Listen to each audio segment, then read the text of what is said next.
مذاہب اور رہنما۔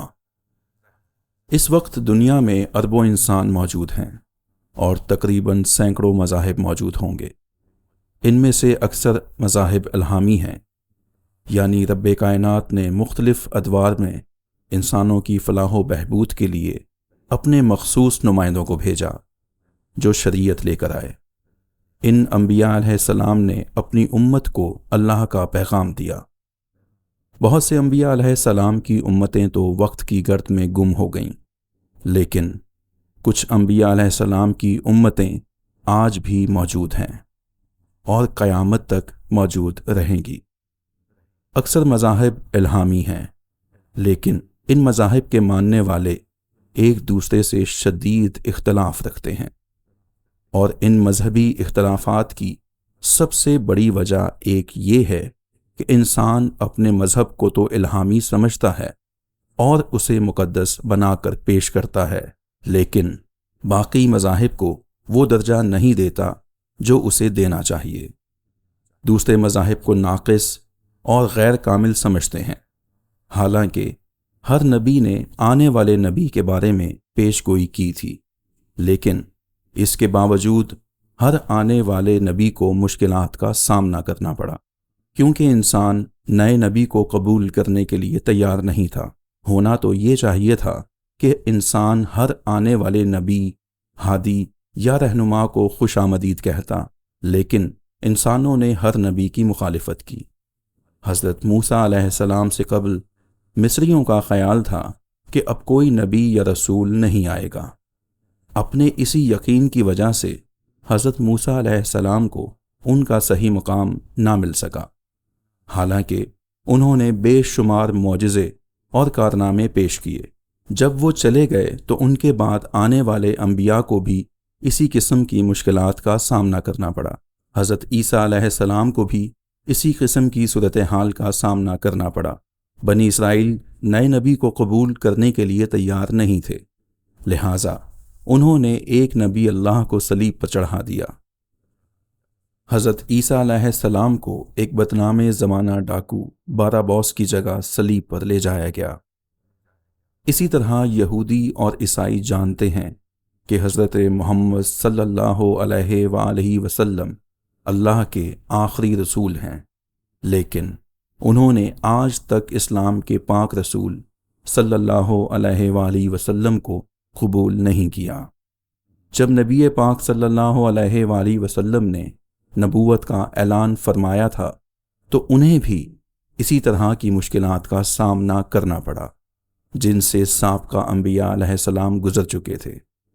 اللہ تعالیٰ نے انسان کو تخلیق فرمایا اور اس کی ہدایت اپنے ذمے لی۔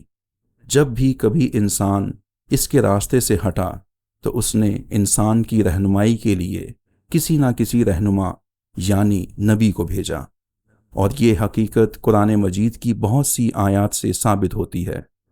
اللہ تعالیٰ سورہ نحل آیت نمبر 36 میں فرماتے ہیں، اور یقیناً ہم نے ہر امت کے لیے ایک رسول بھیجا۔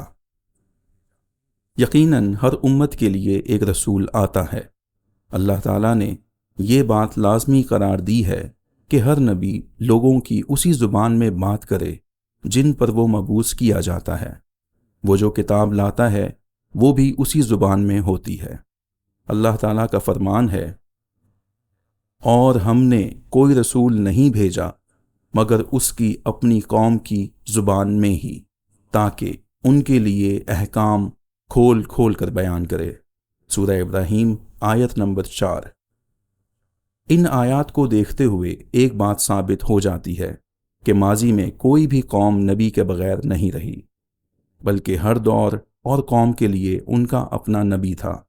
لہٰذا اب یہ انسانوں کا فرض ہے کہ وہ تمام الہامی و مذہبی رہنماؤں کو برحق تسلیم کریں، ان کی تعلیمات پر غور و خوض کریں، اور ان کے ادیان میں آنے والے ایک ہادی کا جو تصور ہے اسے اجاگر کرتے ہوئے اتحاد بین المذاہب کی کوشش کریں، اور خود کو تشریف لانے والی اس پاک ہستی کی نصرت و اعانت کے لیے ذہنی طور پر تیار کریں۔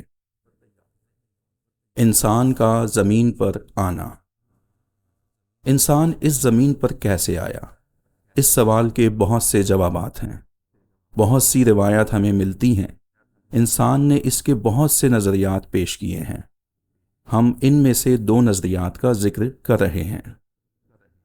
ایک نظریہ تو یہ ہے کہ عظیم طوفان نوح کے وقت تمام انسانیت صفحہ ہستی سے مٹ گئی تھی۔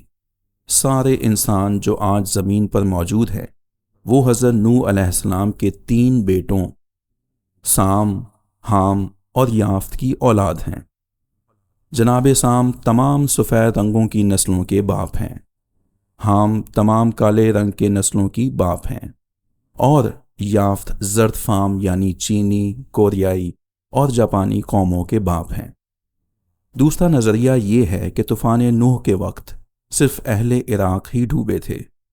اس کا مطلب یہ ہے کہ صرف وہ قوم ہی ختم ہوئی تھی جس پر حضرت نوح علیہ السلام مبعوث ہوئے تھے، اور یہ فرض کرنا درست نہیں کہ تمام انسانیت ختم ہو گئی تھی۔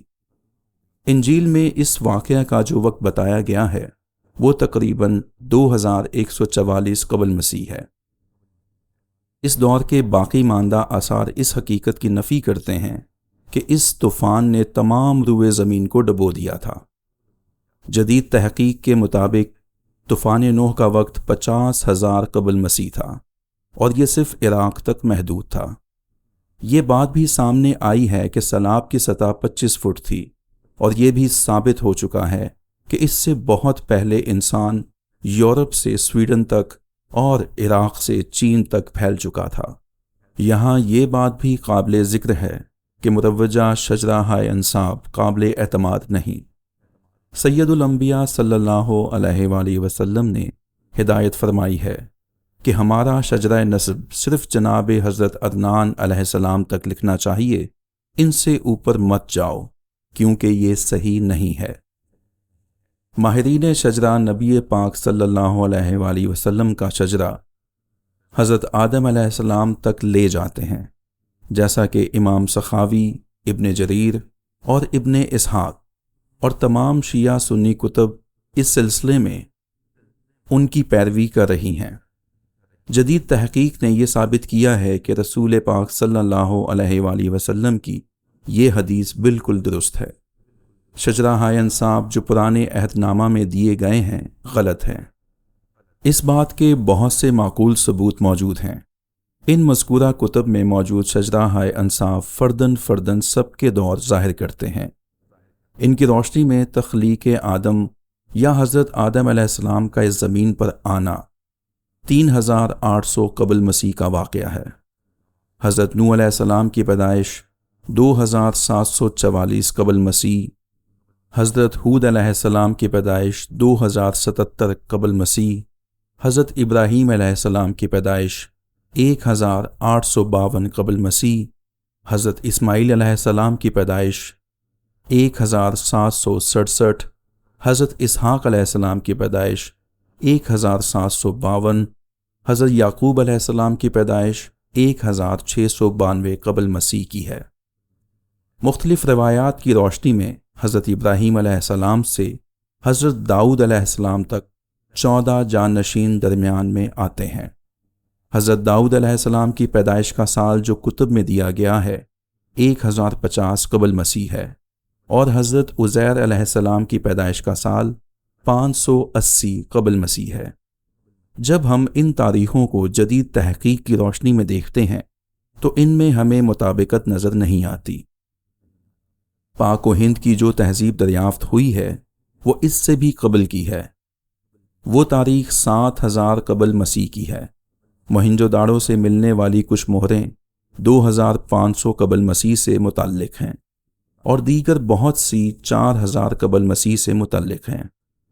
جدید تحقیق سے وادی سندھ کی تہذیب کا جو وقت مقرر کیا گیا ہے وہ 4800 قبل مسیح مقرر کیا گیا ہے، جبکہ شجرہ انصاب حضرت آدم علیہ السلام کی زمین پر آمد 3800 قبل مسیح ظاہر کرتے ہیں۔ اس کا مطلب ہے کہ حضرت آدم علیہ السلام سے بھی 1000 پہلے سندھ میں تہذیب یافتہ اقوام کے بڑے بڑے شہر موجود تھے۔ اور قبائل کے متعلق جدید تحقیق نے ثابت کیا ہے کہ یہ قبیلہ برصغیر پاک و ہند میں 4500 قبل مسیح خلیج فارس کے مغربی کنارے سے ہوتا ہوا داخل ہوا اور راجپوتانہ تک پھیل گیا۔ اب ہم جس ناقابل تردید نتیجے تک پہنچتے ہیں وہ یہ ہے کہ اوٹ قبیلے کے برصغیر پاک و ہند میں داخل ہونے کے 700 سال بعد حضرت آدم علیہ السلام اس زمین پر تشریف لائے۔ جب یہ بات حقیقت کے خلاف اور ناقابل فہم اور ناقابل تسلیم ہے، کیونکہ حضرت آدم علیہ السلام سب انسانوں کے باپ ہیں اور ان سے پہلے تو انسان کا تصور ہی نہیں تھا، ان سے قبل کسی انسان کو کیسے تسلیم کیا جا سکتا ہے؟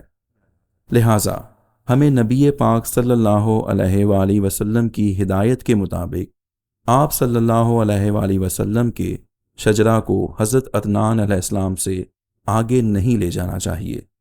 حضرت عدنان علیہ السلام تک کا شجرہ مبارک اس طرح ہے: حضرت محمد صلی اللہ علیہ وآلہ وسلم، حضرت عبداللہ، حضرت عبد المطلب، حضرت ہاشم، حضرت عبد المناف، حضرت قصہ، حضرت کلاب، حضرت مرہ، حضرت لادی، حضرت غالب، حضرت فہر، حضرت مالک، حضرت نصر، حضرت کنانہ، حضرت خزیمہ، حضرت مدرکہ، حضرت الیاس، حضرت معاذ، حضرت نزار، حضرت معاذ، حضرت عدنان۔ انسان کی زمین پر آمد کے مختلف نظریات پر ایک نظریہ ڈالنے کے بعد ہم واپس آتے ہیں اپنے موضوع کی طرف کہ اللہ تعالیٰ نے مختلف قوموں سے وعدہ کیا ہے کہ اس کی ہدایت جاری رہے گی۔ خالق کائنات کا قرآن مجید میں فرمان ہے کہ کوئی قوم ہدایت الہی کے بغیر نہیں رہی۔ لوگوں کی کوئی جماعت یا گروہ ایسا نہیں جس کے پاس نبی نہ بھیجا گیا ہو۔ قرآن مجید کی مہیا کردہ مذکورہ تفصیلات کی روشنی میں یہ کہا جا سکتا ہے کہ تمام الہامی ادیان جو اپنی کتب کے ساتھ آج موجود ہیں وہ کسی انسانی ذہن کی تخلیق نہیں ہیں، بلکہ اللہ تعالیٰ کی طرف سے بھیجے گئے مقدس رہنماؤں یعنی انبیاء کے لائے ہوئے ہیں۔ اور زندہ مذاہب کی روحانی کتب جیسے کہ عہد نامہ قدیم و جدید اور دیگر صحائف اللہ تعالیٰ کی طرف سے نازل کردہ الہامی کتب ہیں۔ آپ سب اس بات سے تو واقف ہی ہوں گے کہ انسان بنیادی طور پر برا ہے، اس لیے وہ برائی یا شر کی طرف زیادہ مائل رہتا ہے، یا یوں کہیں کہ وہ برائی یا شر کو جلدی قبول کرتا ہے۔ ہونا تو یہ چاہیے تھا کہ انسان خود کو تبدیل کرتا، لیکن اس نے بجائے خود کو تبدیل کرنے کے ہمیشہ الہامی ہدایت میں رد و بدل کیا، بلکہ یہاں تک رد و بدل کر دیا کہ انہیں مسخ کر دیا۔ یہ ایک حقیقت ہے کہ الہامی کتب میں موجود ناقابل اعتبار و اعتماد مواد در حقیقت اصل مواد میں انسانی رد و بدل ہے۔ کچھ صحائف الہامی کو صرف الفاظ و تراکیب کی حد تک مسخ کیا گیا ہے اور دیگر کو تشریحات و تفسیر کے لحاظ سے کیا گیا ہے، جو کہ حقیقی پیغام کے مدعا و منشا و روح سے بہت دور ہے۔ ان ساری الہامی کتابوں میں ایک بات مشترک ہے اور اس میں کوئی اختلاف نہیں، وہ اللہ کی وحدانیت ہے۔ ان میں جو اختلافی حصے ہیں وہ اضافہ اور تحریف کے سوا کچھ نہیں۔ اللہ کے اوامر اور نواہی کی واجبی اور لازمی حیثیت ہر کتاب سے ثابت ہے۔ یہ بھی واجب اور لازم ہے کہ الہامی ہدایت پر یقین رکھا جائے۔ ان کتابوں میں اخلاق کے بارے میں جو اصول دیے گئے ہیں وہ ایک جیسے ہیں۔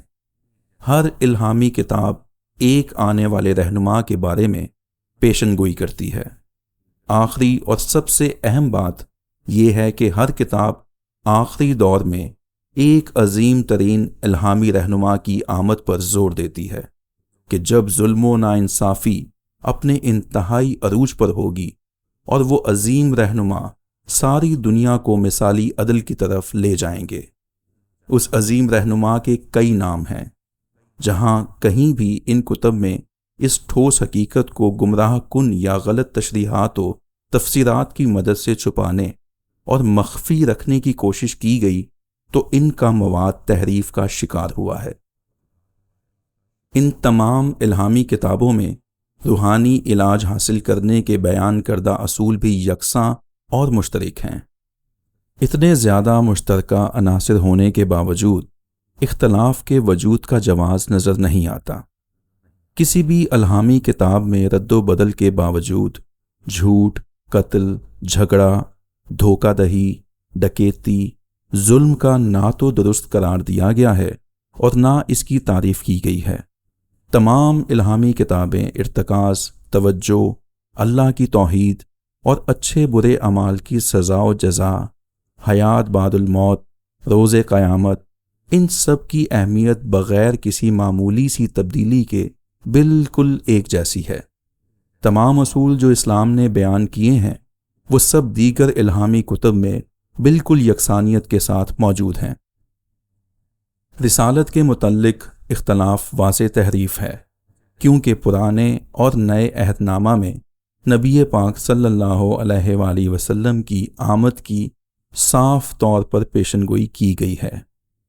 یہ پیشن گوئیاں بڑی حد تک ہندو مذہب کی کتب کے ساتھ ساتھ مہاتما بدھ، سوامی مہابیر اور جین مت کی کتب میں بھی موجود ہیں، لیکن ان کو لا حاصل تعبیروں کے ذریعے چھپانے کی ناکام کوشش کی گئی ہے۔ ایک پیشن گوئی کا اعتراف پچھلے دنوں ایک ہندو عالم کر چکا ہے اور اس کا اعتراف تمام میڈیا پر آ چکا ہے۔ سب سے اہم مشابہت یہ ہے کہ اسلام کی طرح باقی تمام الہامی مذاہب کی کتب میں آخری دور میں ایک خدائی مقدس رہنما کی آمد کا تذکرہ موجود ہے۔ دیگر تمام مذاہب میں بھی یہ تصور موجود ہے۔ یہ ایک مشترکہ عنصر ہے جو ہمیں یہ سوچنے پر مجبور کرتا ہے کہ ان تمام مذاہب کے پیچھے ایک ہی ہستی کی سوچ کار فرما ہے، یعنی کہ حق تعالی۔ چونکہ تمام مذاہب کی بنیاد ایک ہی ہے، اس لیے ان میں کوئی اختلاف ہو ہی نہیں سکتا۔ وہ لوگ جو اقوام عالم کے درمیان نفرت اور تعصب کو پیدا کرتے ہیں، ان سے ایک گزارش ہے کہ تمام مذاہب عالم نے آخری دور میں ایک عظیم رہنما اور نور اول کے نمائندہ اور مظہر کامل کے ظہور کے بارے میں یک زبان و یک دل ہو کر پیشین گوئی کی ہے۔ کیا یہ ممکن ہے کہ ہم اپنے ماضی کے اختلاف کو بھلا کر اس آخری الہامی و مقدس رہنما کا انتظار کریں جو سارے مذاہب کو متحد کر کے ساری دنیا کو ایک خاندان بنا دے گا؟ قرآن پاک نے ماضی کے بارے میں ایک سنہرا اصول دیا ہے کہ ماضی کے بارے میں پریشان نہ ہوا جائے۔ یہ ایک امت تھی جو یقیناً گزر گئی۔ جو کچھ اس نے کمایا اسی کے لیے ہے، اور جو کچھ تم نے کمایا تمہارے لیے ہے، اور تم سے باز پرس نہ ہوگی اس چیز کی جو کچھ وہ کیا کرتے تھے۔ سورہ بقرہ آیت نمبر 134۔ لہٰذا دنیا کے تمام مذہبی لوگوں سے گزارش ہے کہ ہمیں بجائے آسمانی صحائف پر تنقید کرنے کے اس دور میں اپنے مستقبل کے بارے میں سوچنا چاہیے۔ ہمیں برائیوں اور گناہوں سے بچ کر خلوص عبادت کے ذریعے نور اول کے ساتھ ایک قریبی رابطہ قائم کرنے کی کوشش کرنی چاہیے، اور یہ دعا کرنی چاہیے کہ وہ مبارک دور جلد آئے جب ہم نور اول کا کامل دیدار کرنے کے قابل ہوں گے اور اس کے مظہر و نمائندہ کامل کو عدل کی کرسی پر بیٹھا دیکھیں گے، تاکہ وہ اللہ تعالیٰ کی مرضی کو بدکار لوگوں کے درمیان بھی اسی طرح نافذ العمل کریں جیسا کہ وہ آسمانوں میں جاری و ساری ہے۔ اللہ یہ امن، اطمینان اور سکون والا سنہری دور جلد لائے۔